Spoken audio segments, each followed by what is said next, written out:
Bismillahirrahmanirrahim. Assalamualaikum warahmatullahi wabarakatuh.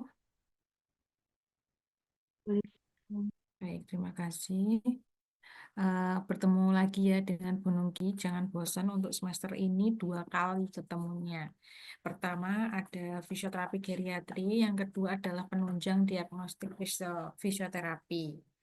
Nah, perlu diketahui teman-teman bahwasanya penunjang diagnostik ini adalah apa ya pelengkap sebagai pelengkap untuk apa ya pendampingan fisioterapi untuk melakukan diagnostik ya.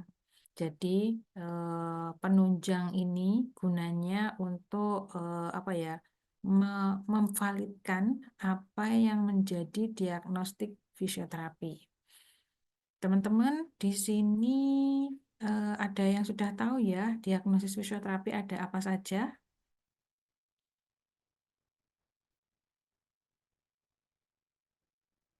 Bisa on mic, tidak perlu ragu-ragu, belum mandi ya nggak apa-apa. Silahkan kita sharing dulu. Ada CT scan, Bu, Mm-mm. Terus ada apa lagi? bone mineral, Bone mineral, terus tes urin, tes urin, EKG, EKG,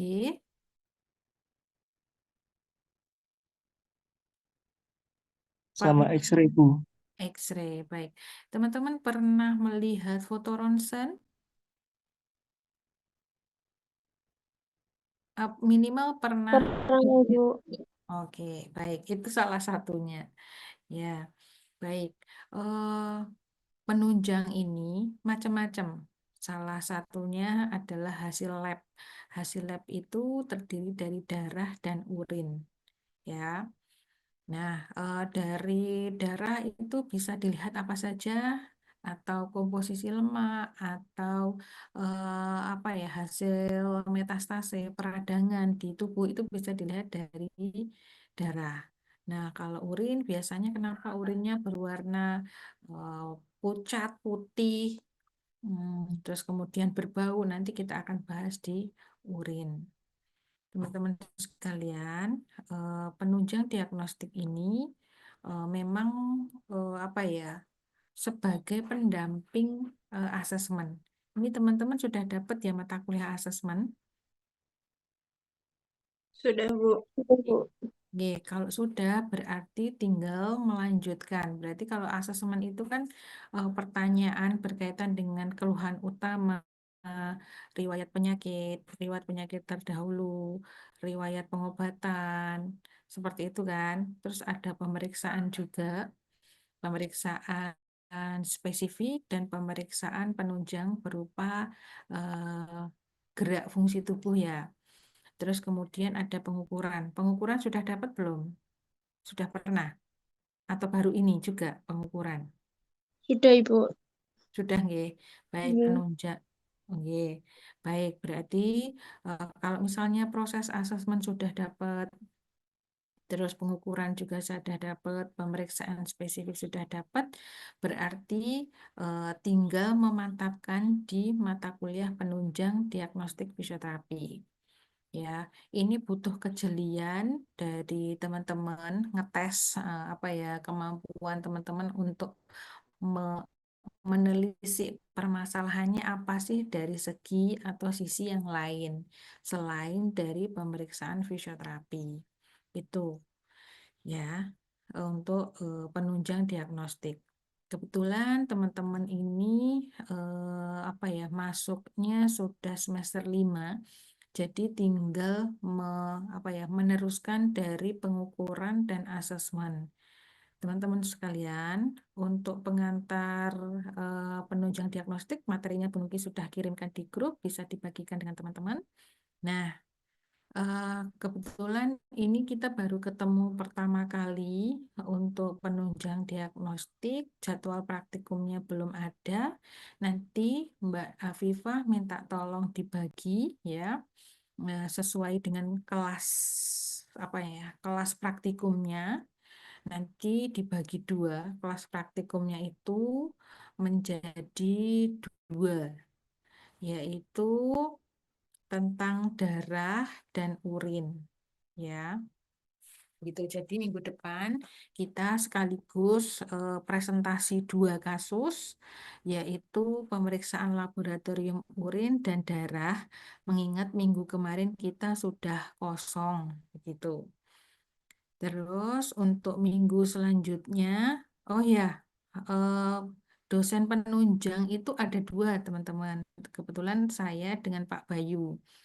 Karena Pak Bayu itu memegang elektroterapi, maka beliau berkenan yang arahnya memang ke elektroterapi, misalnya seperti EKG, USG, terus kemudian EMG, terus ada spirometri, EEG, dan bone mineral sama nerve conduction velocity.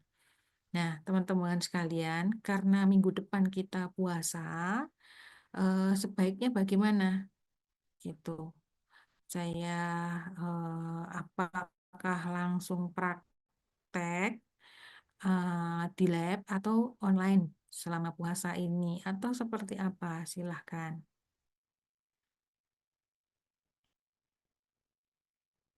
PJMK-nya ini tadi ada siapa aja, Mbak Viva?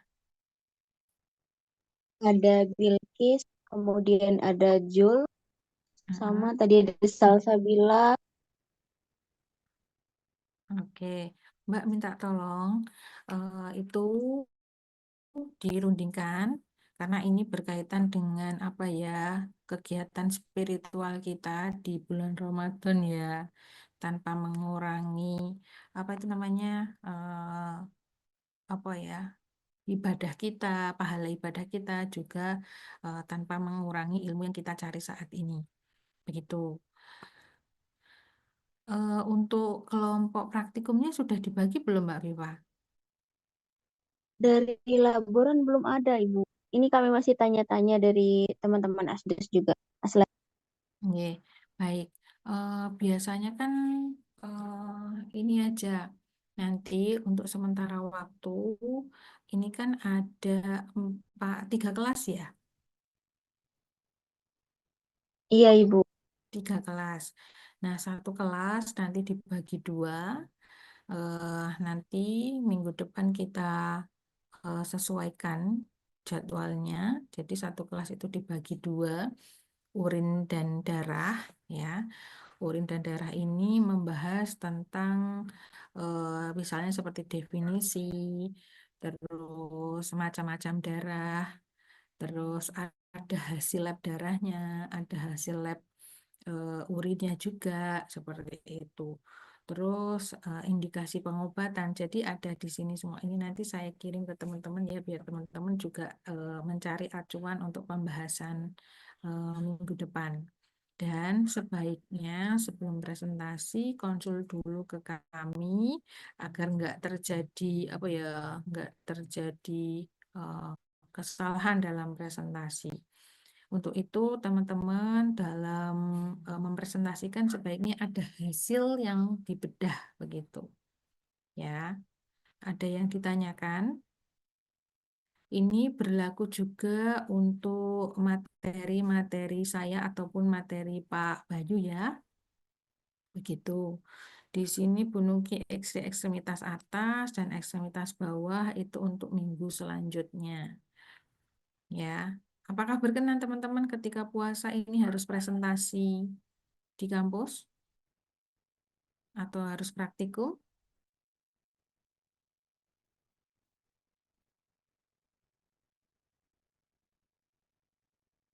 Halo, Mbak Nisa? Iya, Bu. Nih. Eh, Sepertinya nggak apa-apa, Bu, untuk presentasi. Mm-mm. Karena kebanyakan dari penunjang ini kan nanti membaca hasil-hasilnya ya. Jadi nanti minta tolong untuk hasil laboratoriumnya itu minimal 3. karena sebagai pembanding kasus satu dengan kasus yang lainnya. Ya Mbak ya, PCMK bertugas untuk membagi kelasnya menjadi dua yang tujuannya untuk mempresentasikan satunya darah, satunya urin, terus untuk minggu depannya ekstremitas atas, ekstremitas bawah. Iya, untuk itu di sini kan ada Pak Bayu. Pak Bayu berkenannya setelah UTS. Jadi Bu Nungki sebelum UTS itu dimampatkan teorinya Bu Nungki semuanya. Ya, gitu. Terus untuk itu ada CT scan. CT scan itu kebanyakan ada di kepala. Jadi memang untuk CT scan sendiri dan MRI sendiri. Baik, mungkin itu untuk pembagian kelompoknya Mbak Viva sebagai aslab dan teman-teman PJMK minta tolong ini nanti dibagi ke kelompok-kelompoknya. Baik, untuk penugasan selain presentasi nanti juga ada apa itu namanya portofolio. Portofolio itu eh, laporan. Jadi apa yang kalian bahas, yang kalian apa itu cari tahu tentang penunjang diagnostik misalnya urin dan darah itu ditulis di portofolio. Bu Nungki tidak mempersulit, tidak mengetatkan juga, paling tidak teman-teman punya catatan di portofolio itu yang tujuannya untuk bekal ujian.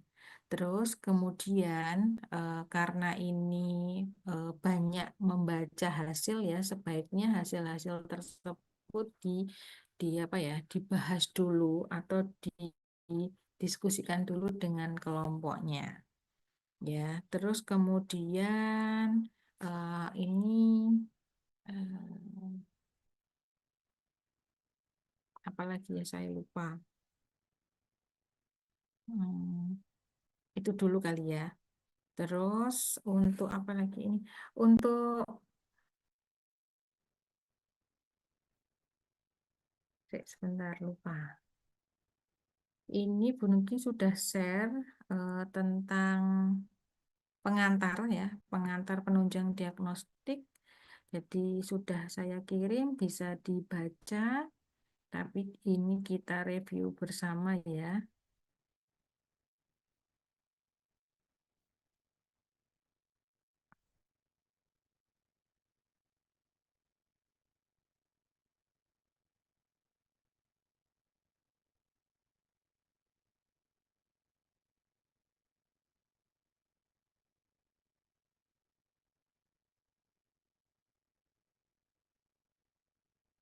Dan diagnostik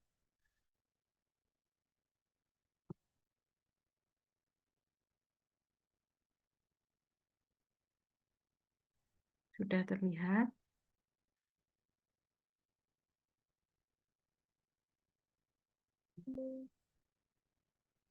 Sudah, Bu. Baik, terima kasih. Penunjang diagnostik ini serangkaian tes atau pemeriksaan yang dilakukan yang mengetes sebenarnya bukan fisioterapi, tetapi fisioterapi membacakan hasil tersebut yang tujuannya untuk membantu diagnostik fisioterapi. Ya, pemeriksaan penunjang diagnostik adalah penilaian tentang respon individu terhadap masalah kesehatan. Misalnya pada pasien dengan inflamasi yang tinggi, itu kita bisa pastikan di pemeriksaan penunjang. Misalnya di pemeriksaan apa darah ya, seperti itu. Atau pemeriksaan pada pasien post CVA. CVA tahu ya, itu pemeriksaan CT scan atau foto ronsen atau ada pasien fraktur, nah itu bisa dipastikan dengan foto ronsen ya. Nanti insya Allah ada contoh-contohnya. Tujuannya membantu menegakkan diagnostik pasti, karena tujuannya kalau misalnya bukan membantu menegakkan diagnostik untuk apa lagi? Nggak mungkin dong kalau misalnya itu disimpan untuk apa ya, fotogenik kalian atau disimpan gitu kan tidak mungkin. Atau misalnya untuk seru-seruan konten itu kan tidak mungkin juga. Terus yang kedua adalah memperkuat hasil pemeriksaan. Tujuannya ya tetap untuk menegakkan diagnostik, mengalihkan dugaan diagnostik banding, karena banyak sekali ya fisioterapi itu eh, terdapat penampakan penyakit yang lainnya. Justru itu menjadi apa ya? Apa ya, penyakit penyerta misalnya seperti itu. Salah satunya adalah kerusakan apa itu namanya, kerusakan sel darah putih, biasanya disebutnya autoimun, tapi di sini eh, disebutnya adalah apa itu namanya, inflamasi atau apa ya namanya. Biasanya pada pasien-pasien DB atau pasien tipes itu banyak sekali sel darah putihnya. Nah, biasanya ini ada diagnosis dua tersebut. Kalau satunya nggak autoimun ya berarti DB atau tipes seperti itu. Terus memantau perjalanan penyakit. Memantau perjalanan penyakit itu teman-teman bisa mencontohkan enggak di kasus apa?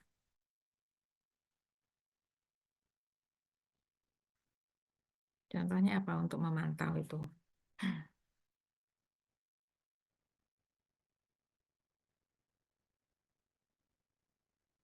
Halo?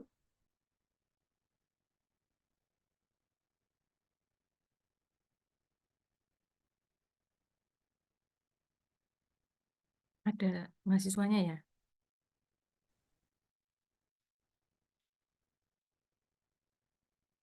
Baik, kalau tidak ada kita cukupkan aja, tidak ada yang menjawab.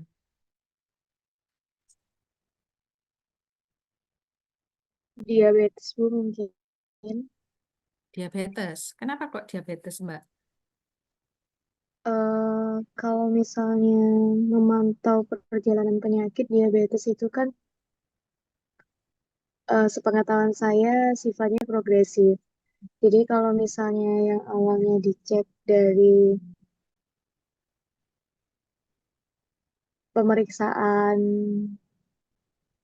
laboratorium mungkin itu yang awalnya nggak begitu berefek ke fisik sampai yang terlihat itu bisa jadi sampai eh, terlihat fisiknya berubah kayak gitu-gitu. Terus habis itu nanti ceknya jadi merambah ke mana-mana misalnya jadi harus cek laboratorium yang jenis lain seperti itu. Bu. Mohon Baik. maaf kalau salah, Bu. Oh, enggak salah.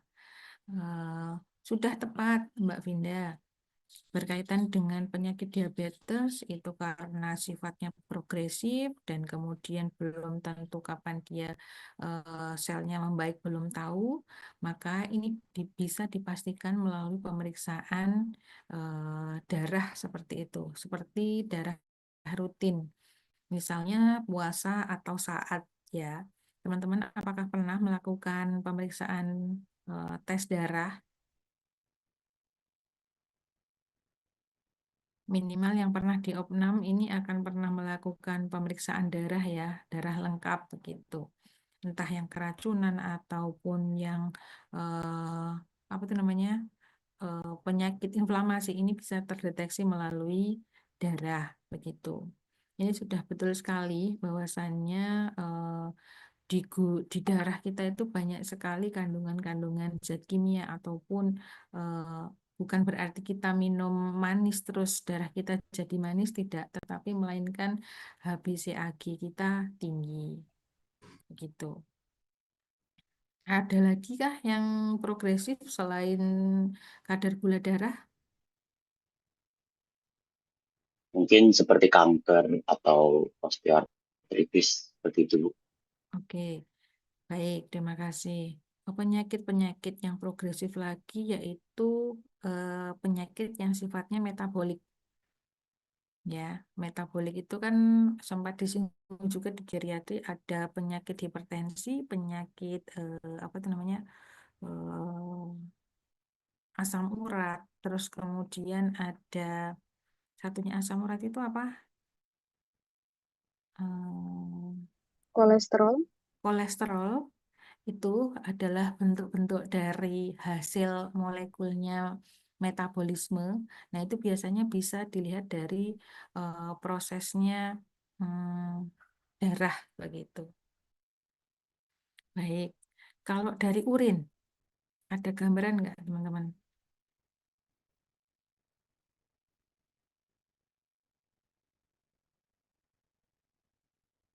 Untuk Urin. tes narkotika mungkin, Bu?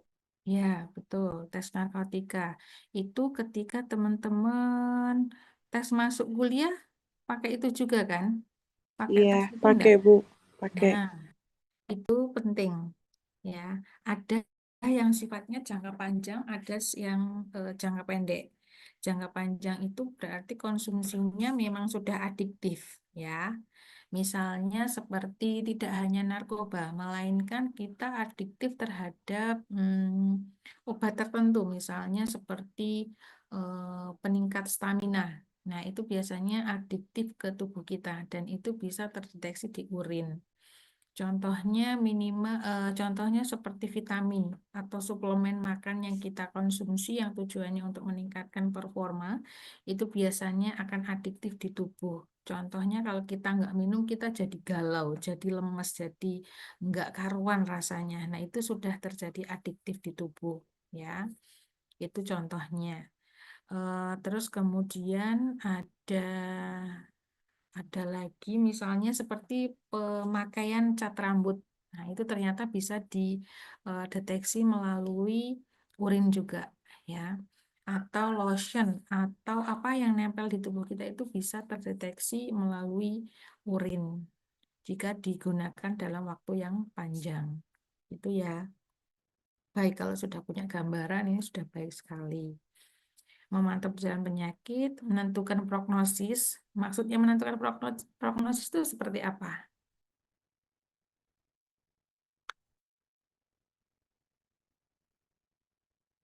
Prognosis itu adalah apa ya, ramalan begitu. Bukan berarti musyrik ya, teman-teman fisioterapi, enggak, tetapi memperkirakan apakah dari hasil laboratorium atau hasil dari fotoronsen ini akan memperparah atau melihat kondisi selanjutnya dari pemeriksaan tersebut. Ya, misalnya dari yang sering saya temui di klinis itu adalah foto ronsen di mana fraktur tibia fibula itu hancur. Nah, kira-kira kalau tibia fibulanya hancur, ini bisa menyatu apa enggak? Begitu. Nah, ternyata itu sudah pakai macam-macam plate dan screw. Apabila tidak membaik ya berarti harus diganti. Ya, atau disambung.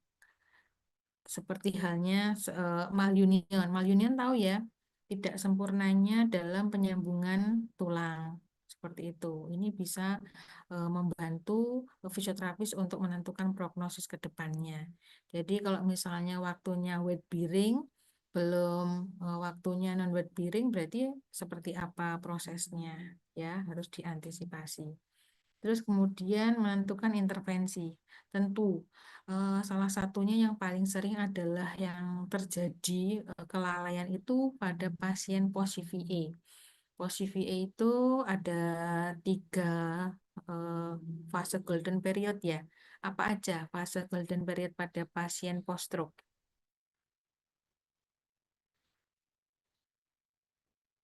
Ada yang tahu? Atau belum dapat?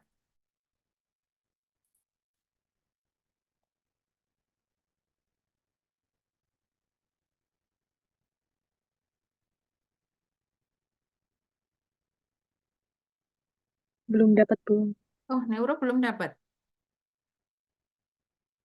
Baik, kalau neuro belum dapat nanti bisa eh, kayaknya kan melangkahi begitu ya. Baik, nanti bisa sambil mendapatkan kasus neuro ya, neuro pusat begitu. Ya, tentu saja golden period itu di dalam fase 2 kali 24 jam sebaiknya segera di apa ya, segera dilarikan jika terjadi tanda gejala lemah dan tidak sadarkan diri. Nah, ngomongnya Pelo harus segera dibawa ke rumah sakit terdekat untuk dilakukan pertolongan pertama. Begitu ya. Terus apa itu namanya? Pada pasien apa lagi yang paling sering itu? Pada Serangan jantung, Bu. Ya, betul. Serangan jantung pos PJK itu dilakukan pemeriksaan apa, Mas, sebelumnya? EKG atau EEG kalau pada pasien jantung?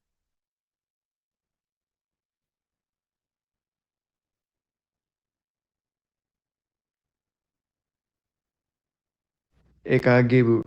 EKG ya, EKG ya, bukan EEG. Kalau EEG itu termasuk ke otot atau muscle ya. EEG, EKG itu nanti dipastikan bahwasannya tidak ada pelana yang bermasalah seperti itu atau ritmenya, gitu ya. Kalau pada pasien PJK, kita kan sebagai fisioterapis ya, itu harus seperti apa melihat dari hasil EKG-nya, bisa dilatih itu. Harus seperti apa hasilnya? Belum tahu ya. Oke, oke, baik. Mungkin ini pemanasan dulu ya, karena nanti tugasnya pasti banyak. Begitu. Baik, selanjutnya di situ bisa dilihat ya teman-teman bahwasannya prinsip penunjang diagnostik itu ada objektif, valid, reliabilitas, dan sensitivitas. Nanti kita ada cara membaca foto ronsen, MRI, dan sebagainya itu berdasarkan misalnya masalah tulang seperti itu. Kalau orang gemuk, bagaimana ketika di foto ronsen dan sebagainya. Jadi enggak sembarangan baca seperti itu ya. Terus jenis-jenis pemeriksaan di sini ada pemeriksaan lab ya, pemeriksaan laboratorium lengkap ataupun primer. Primer itu biasanya seperti komposisi lemak dalam tubuh. Teman-teman di sini yang obes itu wajib, bukan wajib ya, tetapi cobalah untuk melakukan pemeriksaan tersebut, misalnya komposisi lemak dalam tubuh. Siapa tahu komposisi lemak dalam tubuh kita itu sudah over, sehingga kita metabolismenya semakin melambat, begitu. Pemeriksaan lab itu ada urin dan darah, seperti yang Bungkis jelaskan tadi. Ada X-ray. X-ray itu ya tentang foto foto foto muskulu dan skeletal. Tapi yang paling terlihat di sini adalah skeletalnya. Tentu saja teman-teman harus tahu anatomi anggota ekstremitas atas atau ekstremitas bawah, ya. Terus kemudian ada EKG. EKG itu tentang pembacaan antara arteri dan vena yang dari pergerakan jantung seperti itu, nggih. Terus selanjutnya ada ultra USG. USG itu tidak hanya melihat janin yang ada di kandungan, melainkan juga melihat dari pergerakan otot ya. Jadi misalnya ada atlet cedera atau apa ya, ruptur biasanya yang sering kita lakukan di apa ya, rehabilitasi medis untuk mendeteksi ini ruptur atau apa yang terjadi pada otot tersebut. Terus kemudian ada CT scan. CT scan ini apa ya, terdapat beberapa lapisan, di mana lapisan itu bisa kita lihat yang bermasalah yang di mana, ya di mana letaknya. Misalnya seperti tumor tulang, seperti tumor atau bulging itu bisa kita deteksi melalui CT scan.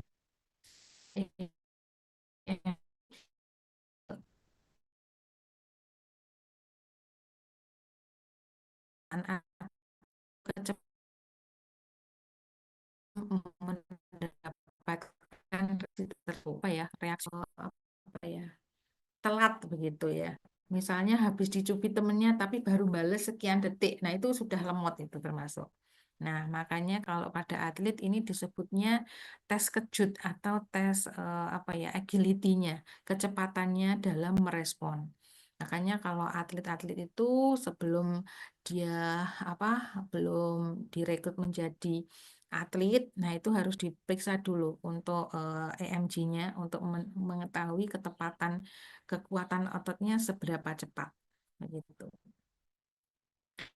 Terus ada MRI, Magnetic Resonance Imaging.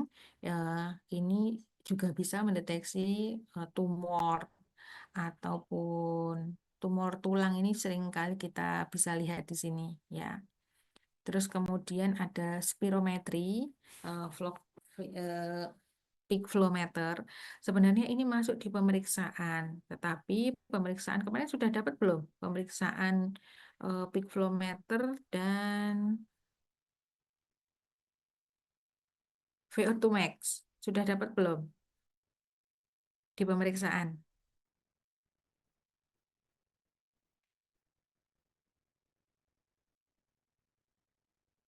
Di kardiorespirasi sudah, Bu.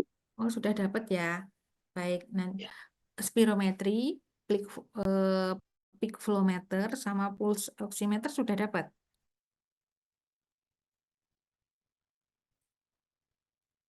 Peak flow meter sudah dapat.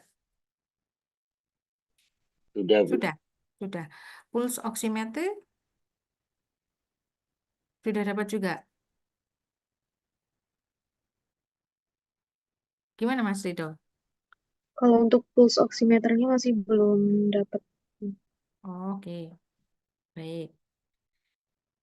Kalau misalnya sudah dapat di pemeriksaan nanti kita skip. Jadi nanti kita full PJBL begitu ya. PJBL itu artinya base learning, nanti kita akan praktikum dengan praktisi, misalnya seperti itu. Terus ada EEG, EEG itu juga untuk melihat biasanya pergerakan otot-otot ya.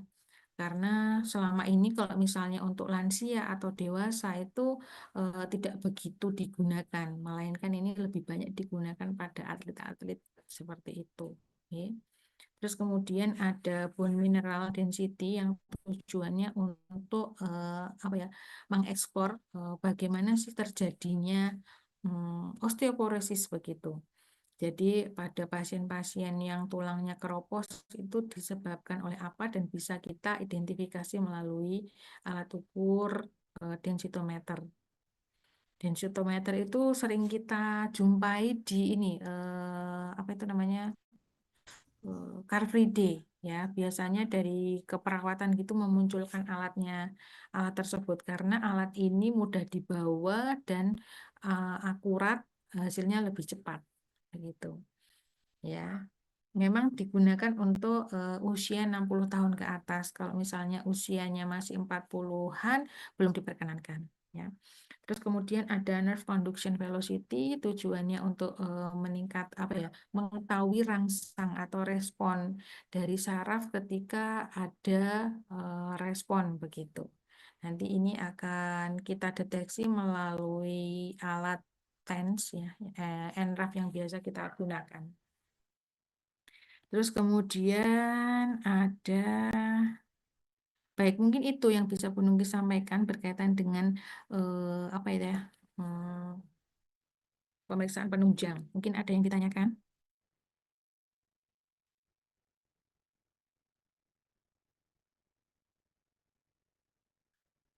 Belum, Ibu.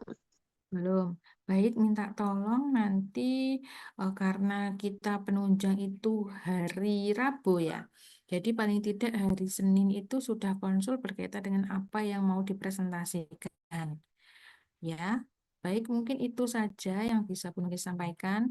Mbak Afifa, terima kasih untuk fasilitas hari ini. Jika Ibu. ada pertanyaan bisa disampaikan di grup ya.